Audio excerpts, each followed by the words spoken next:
Remember those supposed leaked nudes and videos that came out of A$AP Rocky, Steph Curry, and DaBaby?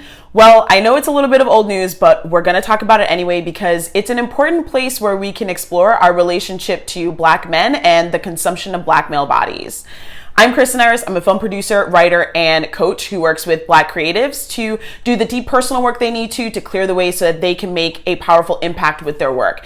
And we're going to talk about these supposed leaked nudes. So first of all, if you didn't hear about this, this happened last month where there were apparently a leaked photo, I believe, of Steph Curry, leaked video of A$AP Rocky, and a leaked photo of DaBaby. Nudes. All of them denied that these were there, and that's fine. I have no reason to not believe them, and quite frankly, I don't give a shit whether it's theirs or not. The important thing about this story is that the ways that people were flocking to see these photos, to see these videos, and make all this commentary is problematic. Okay, first of all, let's just, whether the photos were theirs or not, did you have permission to see it? No.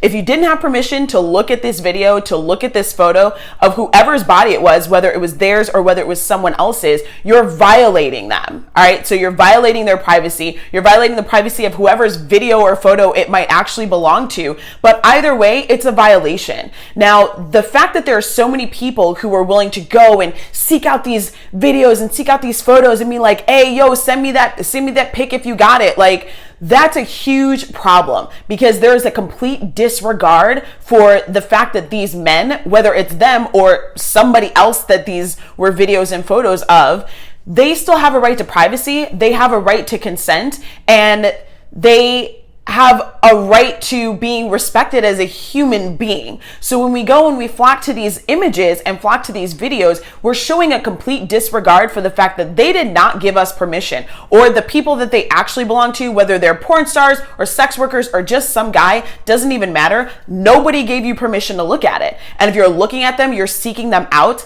then you have to ask yourself like why you are okay having such a disregard for these people's privacy. Now, for us as Black folks, this is something that we need to look at for ourselves because we live in a white supremacist world. So from the beginning of, I don't want to say the beginning of time, but definitely if you are especially a descendant of enslaved Africans, from slave times, there was a complete disregard for Black bodies, Black women's bodies and Black men's bodies. And Black men's bodies were used, they were consumed, they were also raped by the white women of the house. Like, their bodies have been seen as being for someone else's consumption. Black women as well, but I'm talking specifically about Black men here, because there's also this idea that Black men don't have to feel violated, that they're not supposed to feel violated. They're supposed to feel like, oh yeah, they're saying these good things about me or something like that. No, Black men also get to feel violated because they didn't give permission for their bodies to be used for pleasure or profit or labor or for whatever it is that people are using it for.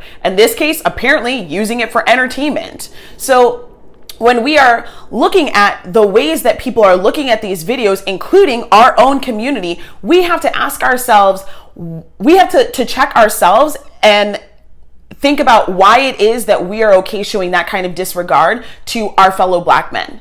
Because these men deserve privacy, and they deserve human decency and respect to not be violated by having people flock to these images. Now, in the case of DaBaby, who has also said that he is a survivor of childhood sexual abuse, that this is extra damaging. It's extra harmful for people to flock to this, because even if they're not his videos, the constant seeing commentary and people going and asking for these leaked images and asking their friends, for someone to see that when they've experienced sexual trauma in particular, it is reinforcing that there is a disregard for their own privacy and their own body, that their body is for someone else's consumption. And that's something that we were taught in slave times. That's something that gets carried down, that we are still treated that way often by white people and by white society. Our bodies are used. And in this case, we as Black folks need to examine whether we are doing the same things that white people have been doing to us. Black men's bodies are not for our consumption. Black men have a right to privacy. They have a right to respect. They have a right to their humanity. And we need to treat Black men with more respect. So as creatives, in particular as Black creatives, this is also important for us to look at, because when we explore our relationship to Black men and Black male bodies, whether you're male, female, another gender, doesn't matter. When we explore that and you are in a situation like this where you can look at, well, how am I relating to this person? How am I relating to these photos? Are you chasing them? Are you trying to see them? Did you look at the photos? Were you one of the people who violated their privacy?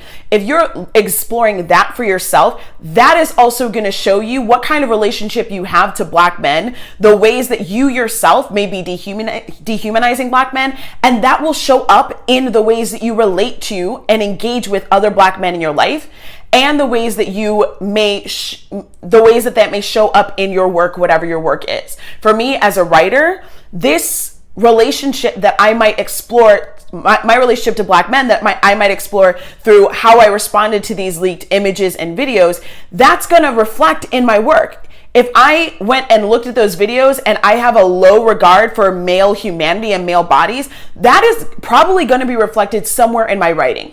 Or as a film producer, it might be reflected just in the ways that I engage with the men that are on set or the men that are cast. These things are reflected in all these different places of our life. And as Black creatives who want to make an impact, we need to do the work on ourselves and explore the conditionings that we have and the ways that we perpetuate harm, so that we can change that for ourselves, change it in the work that we are doing in the world, and change it in the relationships that we have with other people. So this is a place for you to explore, to look at, to really be truthful and honest with yourself. And we are actually going to be exploring this more in my community, the Melanated Rising House, which is a private, exclusive community for Black creatives that is not on Facebook or Instagram. You can go and join at melanatedrising.mn.co. There is a link here at the bottom of the video, and we will be expanding this conversation. And for some people, it may be tough to really get honest with yourself about how you are relating to Black men based on how you might have responded to these